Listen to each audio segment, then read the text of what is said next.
Welcome to Bond Street, and today we have a very special guest joining us here right in studios, Maninder Cheema. She's ED at SEBI. Ms. Cheema, hi, thank you so much for joining in. Appreciate you coming to CNBC TV18 studios. Thank you. Traditionally, we do understand that it all has been about equities, and awareness about bonds is somehow lagged.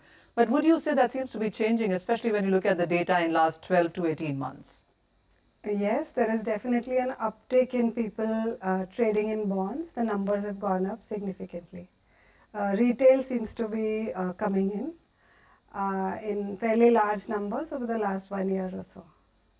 And would you say it is the OBP regime that really accelerated this growth in the markets? Yes, OBPPs have played a significant part in reaching out to retail investors, and they are the ones who have contributed to the uptick in the number of trades in corporate bonds, especially on the smaller ticket size.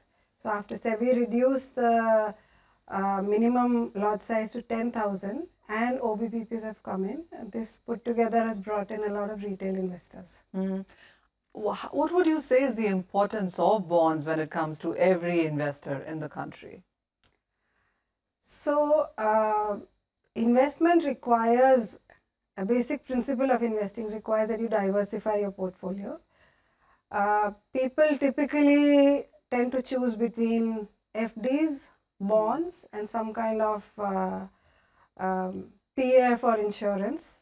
So, FDs, bonds, equities, and PF or insurance. So, the proportion of bonds traditionally in Indian investors' portfolio has been relatively smaller. Partly this could be because of lack of knowledge. Another reason could be lack of access. But that doesn't mean that this is not an important part, and investors, once they are aware and once they have access, would definitely like bonds to be a part of their portfolio. It gives certainty of income. You would invest in equities because you basically are looking at capital appreciation.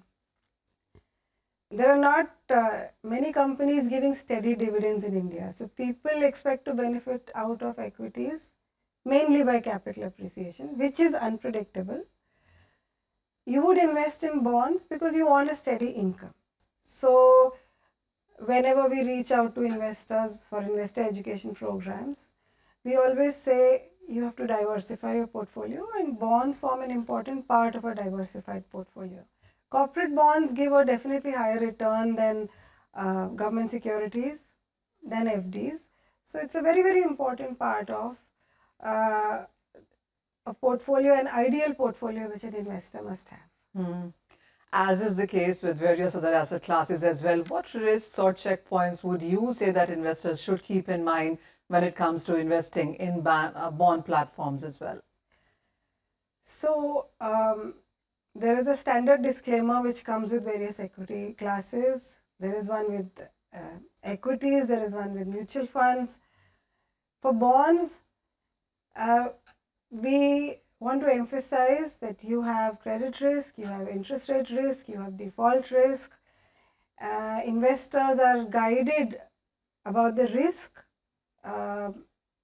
mainly by the credit rating of the bond, but they also need to be aware of interest rate movement, the directional movement of interest rates, because that affects the price of the bonds.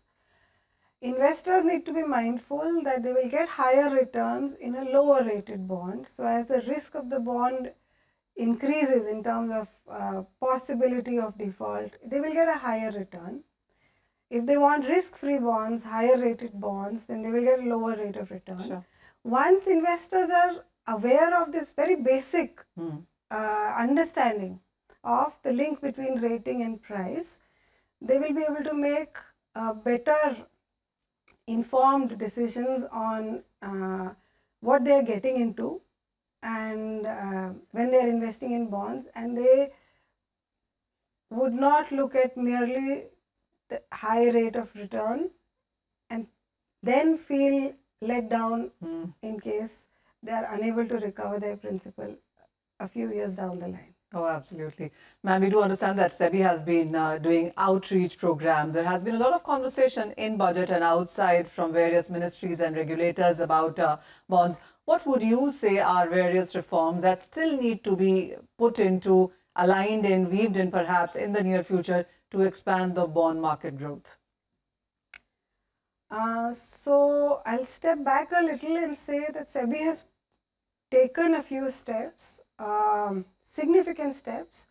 The first of it was the electronic bond platform, which moved the issuance of bonds onto the electronic platforms. Here I want to just bring in one fact that bonds remains a largely institutional market, and the maximum issuance as on date is largely by financial sector issuers.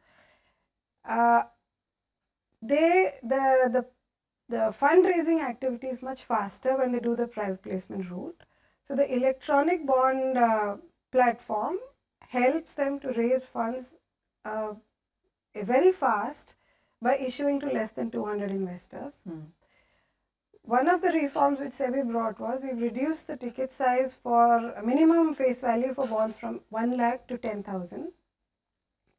Whoever is opting for 10,000 face value is required to appoint a merchant banker. Having done that, these bonds can then be sold onward to the retail investors.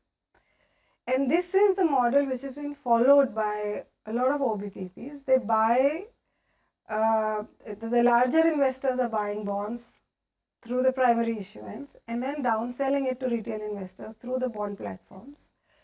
So the second reform which SEBI brought in was the RFQ, which enabled subsequently the OBPPs to come in. Going forward, it is easy to bring an issue, it is easy to bring an issuer to the market and then offer those bonds to retail investors through OBPPs. But liquidity remains a challenge. There was a proposal in the budget to have a scheme for enhancing market making to bring in liquidity. That's something which we are working on. Let's see how it goes. Ma'am, how would you look at consumer protection there, safeguarding, ensuring that OBPs work well? Is SEBI also looking in that direction? Yes. So primarily, SEBI is a disclosure-based regulator. So our first effort is to have complete transparency on what are the products, whether the bonds which are offered by a bond platform have sufficient disclosures, there is rating available, there is information on standardized information available on the bond platform about the rating, about yield to maturity, and the continuous disclosures by the bond issuers. Having said that, the kind of issues which are brought to market, the correct pricing of those issues based on the right kind of rating, the level of integrity with which all the arrangers and the platform providers work is something very, very important. As regulators, we keep a watch on whether they are complying with the minimum requirements laid out. But market integrity is also something which comes from the players themselves. And I think the biggest thing which market players need to remember is that this is a growing market, it's a developing market, it's an early stage market, and it's very, very important to ensure that every player maintains the trust in the market. Once the trust is maintained, there is a potential to grow. SEBI will step in through inspections, through investor complaints, but if we are taking action based on complaints, it's already one step too late. And so we regularly engage with market participants. It is also our endeavor to make them understand that their participation in ensuring building of trust in this market is as important as SEBI's role in keeping an eye on what they are doing. Oh, absolutely, Ms. Cheema. Very, very important market, and thank you for those words. But before we let you go, it is Women's Day, and we do understand the importance of women investors in all markets. One, how is SEBI approaching that? You've been leading it for a long time now. What numbers would you share with us on that, on what kind of women investors are we looking at, and what would you tell them?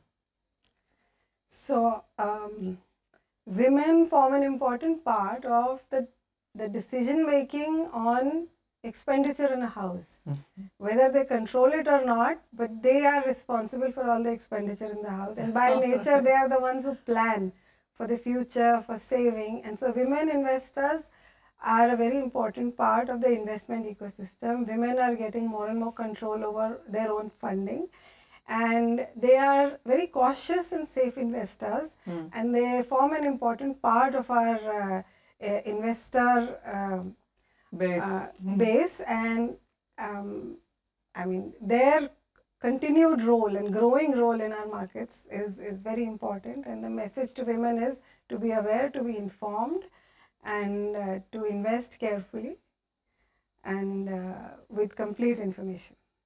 Ms. Cheema, as always, thank you so much for coming by. I really appreciate your time here at CNBC TV18. Thank you. CNBC TV18 and India Bonds present Bond Street.